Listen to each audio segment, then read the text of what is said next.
Hello, everyone, and welcome back to another CSEC Principles of Accounts class. We will be doing the CSEC Principles of Accounts 2021, the June-July paper, and we'll be looking at question 2. So let us get right into this paper. It says, Edward is a sole proprietor who owns and operates Sundale Enterprise. The following occurred in March 2021, or the following transactions occurred in March 2021. All right, so here are the transactions. On the 1st of March, Marcella, a credit customer, owes Sundale Enterprise $4,800. On the 17th, Sundale Enterprise receives a check of $1,300 from Marcella for part payment on her account, and on the 31st of March, Edward learns that Marcella has ceased trading and the remainder of receivables from Marcella is not collectible. Edward authorizes a write-off of the balance owed. So the first part says use the information to prepare journal entries to record the transactions in Sundale Enterprise books. Narratives are not required. All right, and then make sure put that in bold. So let's analyze this question. So on the first, Marcella, it says, is a credit customer. So obviously, she bought goods from Sundale Enterprise.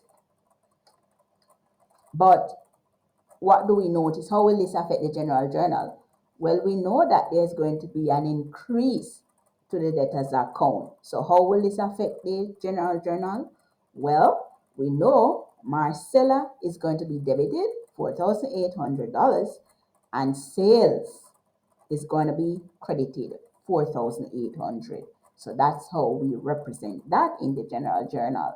So that's the first transaction. That's how it should look.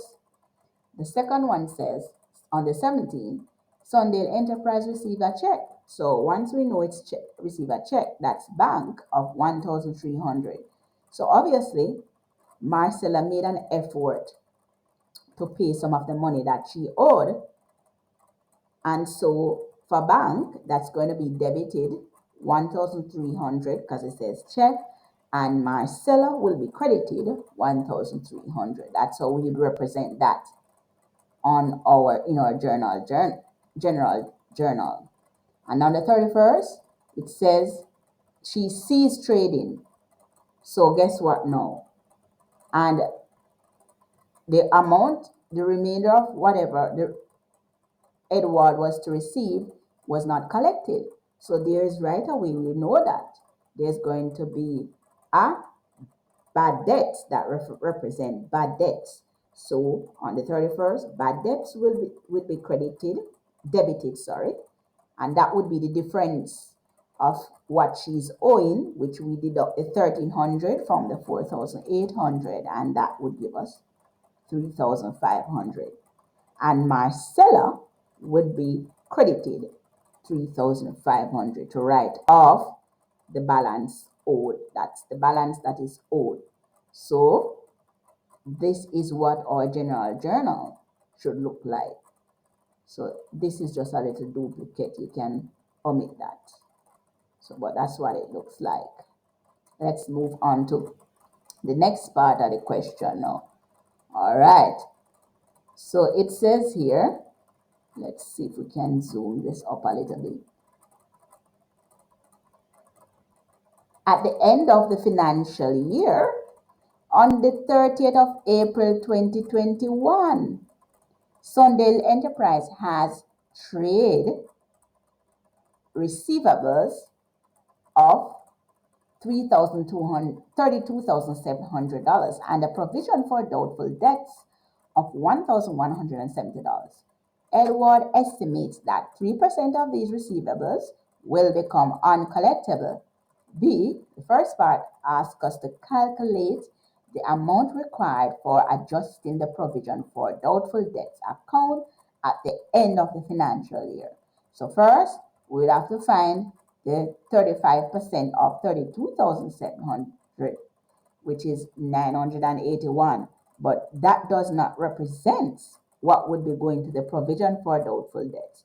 We would now have to deduct or subtract that $981 from $1,170, and that gives us $189, and that is what will be transferring over to the provision for doubtful debts account.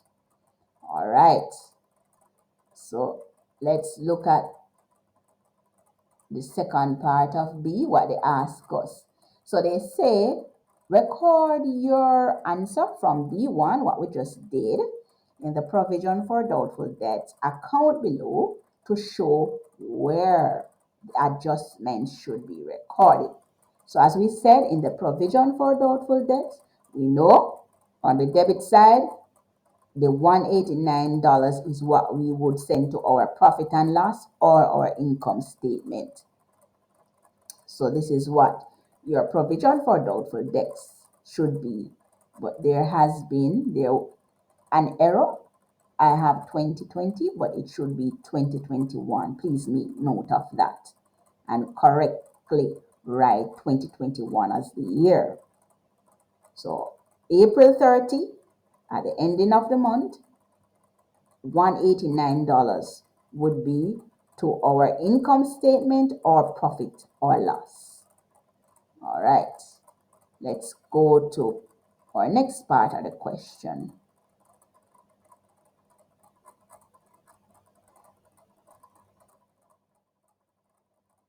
So we're moving on to the C part. So let's go. So here's the C part of the question. All right, what is it they say? They say complete. If the writings are not so bold, just listen keenly. Complete the following. It may be, the print may be fine for some of you, but just listen keenly. Complete the following tables to show how each of the following transactions will affect Sunday's Enterprises financial statements for the year ended the 30th of April 2021, giving an explanation for each transaction. So 1, received an order for a customer for goods to be supplied in June 2021. Will that affect the financial statements? Yes or no? And they ask us to give an explanation. No, it will not affect the financial statements. Why? What's the reason? Because, simply put, no transaction took place. The question says an order. So the order was not fulfilled. So it would not affect the financial statement. Clear? What? 2 marks for that. So there was no transaction that took place. The next one says, Edward used his personal savings to purchase a vehicle for his private use. So it's a personal transaction for private use. What do we notice? Will this affect the financial statement? No. Why? Because in the law of accounting, we would have to have separate books. So we notice one for business purpose and the other for personal usage. So it would not affect, because he said he uses personal savings to purchase a vehicle for private use. So we'd have 2 separate books. So no, it would not affect the financial statement. And the other part says, the purchases account was incorrectly added up and was overcast by $1,600 year end. So will that affect the financial statement? Purchases account? Yes, it would, because we know purchases is used to determine or would help us, a business, to calculate in determine whether there was a profit or whether there was a loss that occur in the business. So it will affect the financial statement. So therefore, if it was overcast, then it will affect the profit by showing an understated value in the profit of the business. Hence, if it is overstated, it will affect the profit. So yes, it would. Let's move on to D part of the question now. It says, all right, let's look at this now. It says here, on the 1st of June 2021, balances taken from the purchases ledger of Sundale Enterprise were as follows. Our total as follows. Debit balance is 1,020, credit balance is 29,040. Now it says total taken from the books of the original entry on the 30th of June 2021 were as follows. So we have credit purchases, payment of trade payables, discounts received, interest charge on overdue accounts, and contra entries set off from the sales ledger. Now they say balances at the 30th of June 2021 for the purchases ledger were as follows. So they give us the debit balance, so we are yet to determine what the credit balance is. So the debit balance is $540. So what is it that they ask us? They ask us, use the form provided below to prepare the purchases ledger control account for the month ended the 30th of June 2021. Balance the account and bring down the balance on the 1st of July 2021. Now, simply based on the given information, we simply created our purchases ledger control account, and this is what it should look like. And as always, importantly, to put our year and make sure it is correct. So on the 2021 year we're dealing with. Now on the 1st of June, the balance brought down was $1,020, and that was what we saw when we look at the given information. So on our credit side, the balance brought down would, as it says, $29,040. All that, those two balance brought down was what we got from our information. Now on the 30th, they told us that bank was 109,350. We know that's debited. Discount received 2,970, and set off sales ledger, as we saw on the same 30th, was $300. Now on the 30th, based on the given information, that would be credit purchases 124,410, and it told us too that the interest charge on overdue accounts was 670. So we would next balance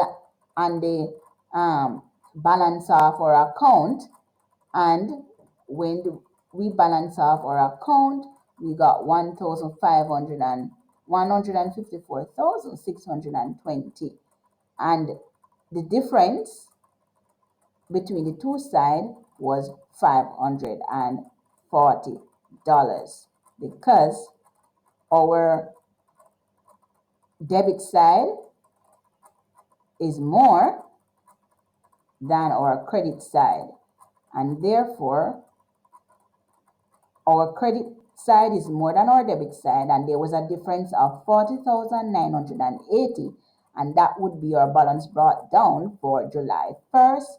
And therefore, as we know, in our purchases ledger control account, we would carry down our balance brought down of 540 for the beginning of our new month, July 1st.